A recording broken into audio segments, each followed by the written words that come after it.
आपल्या राज्याचे मुख्यमंत्री माननीय एकनाथराव शिंदे साहेब, उपमुख्यमंत्री माननीय देवेंद्र फडणवीस जी, मंत्रिमंडळातील आमचे सहकारी दिलीपराव वळसे पाटील, उदय सामंतजी, प्रभात लोढा, विधान परिषदेच्या उपसभापती नीलमताई गोरे,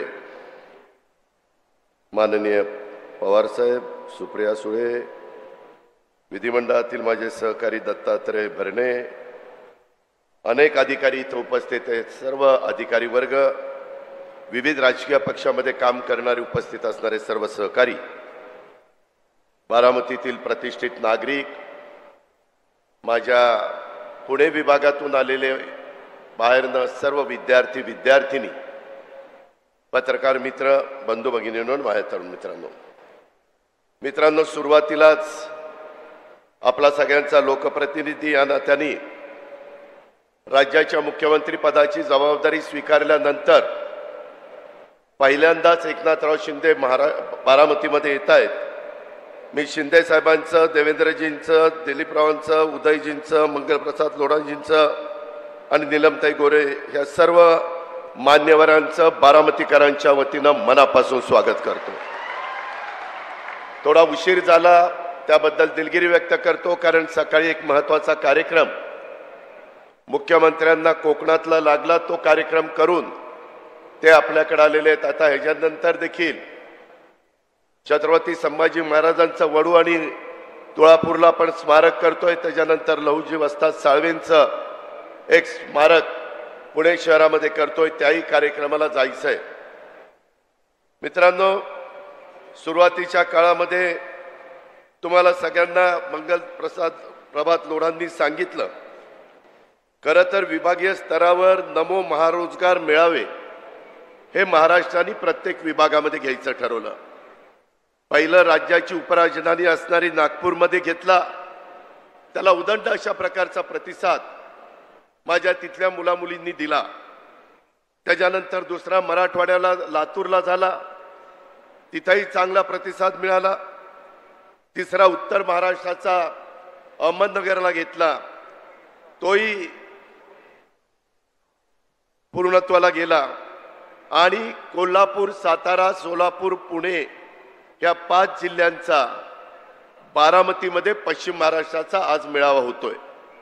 आज आणि उद्या 2 दिवसाच्या करता हा आहे.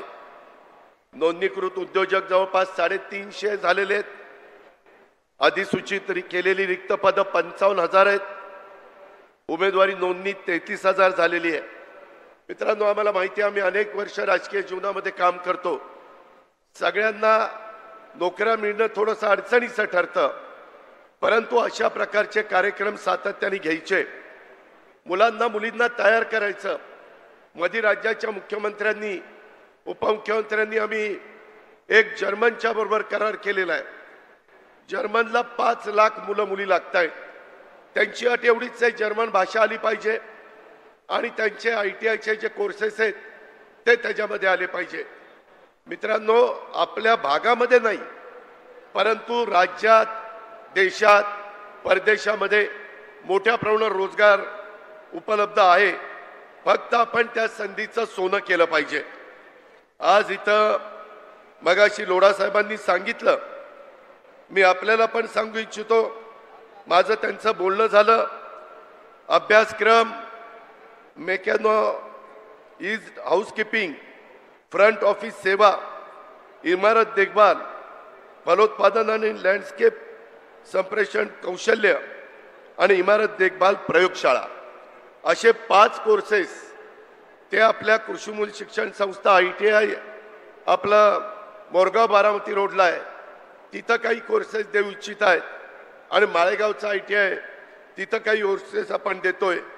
साधारण मुलांनो मुलींनो 15 ते 30 दिवसाचे कोर्सेस आहेत. आणि ते कोर्सेस तुम्ही चांगले केले तर एक 30ची बॅच बाहेर पडणार आहे.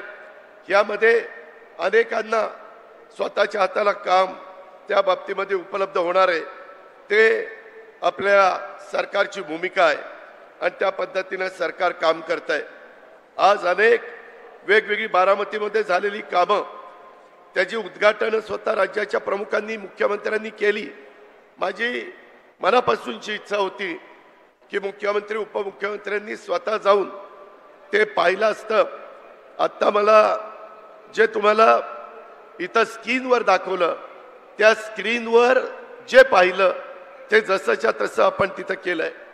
मला पोलीस उपमुख्यालयाच्या बाबतीत माझ्या बऱ्हाणपूरच्या ग्रामस्थांना सरपंचांना धन्यवाद द्यायचे की 66 एकर जागा अशीच पडलेली होती, त्याच्यामध्ये आपण बऱ्हाणपूरच्या सर्वांना विश्वासामध्ये घेतलं आणि 132 कोटी रुपयाचं पोलीस उपमुख्यालय तिथं केलेलं आहे।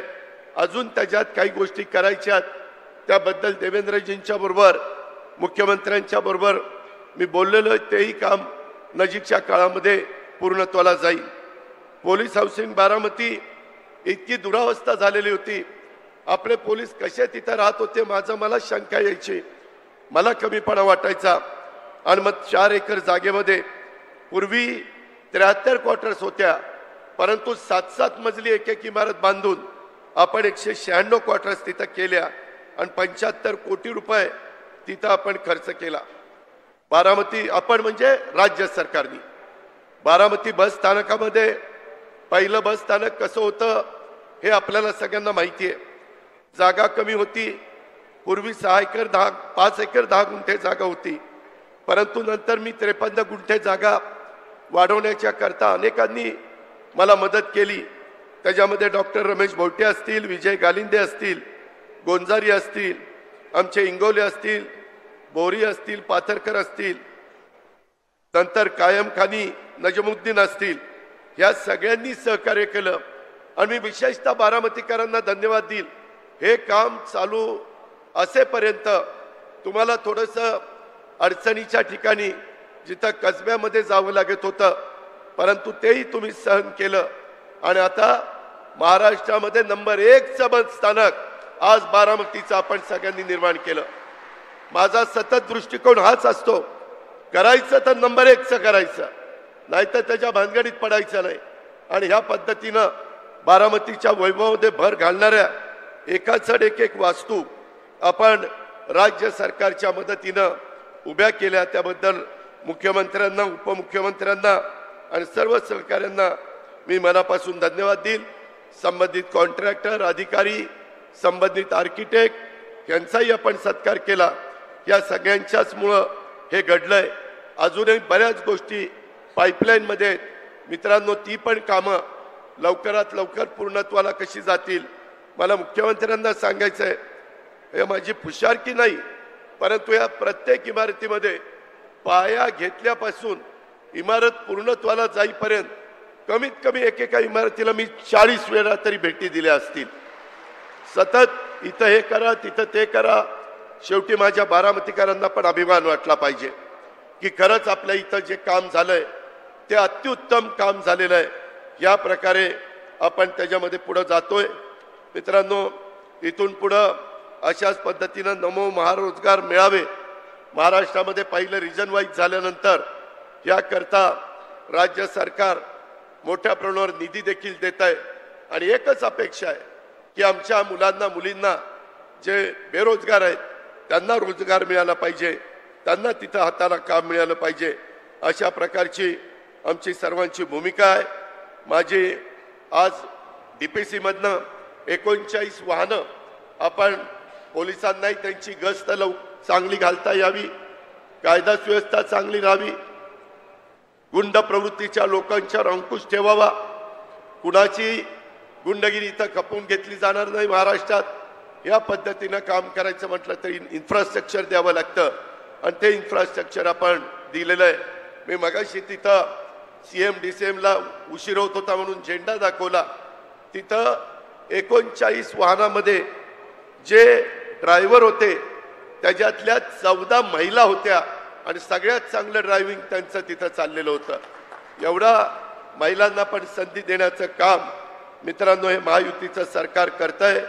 इतर बऱ्याच बाबी बोलण्यासारख्या आहेत। आज ही करोडो रुपयाची कामं आपल्या सर्वांच्या करता, बारामतीकरांच्या करता, इतर सर्व तिथं राहणाऱ्या अधिकारी कर्मचाऱ्यांच्या करता आपण उपलब्ध करून दिली. अशाच पद्धतीनं टप्प्याटप्प्याने आपण पुढे जाण्याचा प्रयत्न करू. मुख्यमंत्री उपमुख्यमंत्री मी आपल्याला ग्वाही देतो बारामतीकरांच्या वतीनं, एक दिवस असा आणीन की महाराष्ट्रामध्ये नंबर 1 चा विकासाच्या बाबतीतला तालुका कोणता आहे तर तो बारामती तालुका आहे. हे केल्याशिवाय मी गप्प बसणार नाही. त्याकरता तुमची साथ, त्याकरता तुमचं सहकार्य, त्याकरता तुमचा सगळ्यांचा पाठिंबा हे मला हवा आहे. मुख्यमंत्री आणि उपमुख्यमंत्री देतील याबद्दलचा विश्वास बाळगतो. हा सगळा दिमागदार कार्यक्रम घडवून आणण्याच्या करता ज्यांनी ज्यांनी योगदान दिलंय त्यांचा सगळ्यांचं मनापासून आभार मानतो. आणि उद्या देखील जे माझे विद्यार्थी येऊ शकले नाही त्यांनी उद्या पण दिवसभर या नमो महारोजगार मेळाव्याचा फायदा घ्यावा अशा प्रकारची विनंती करून मी आपल्या सर्वांची रजा घेतो. जय हिंद, जय महाराष्ट्र. पुन्हा एकदा जोर.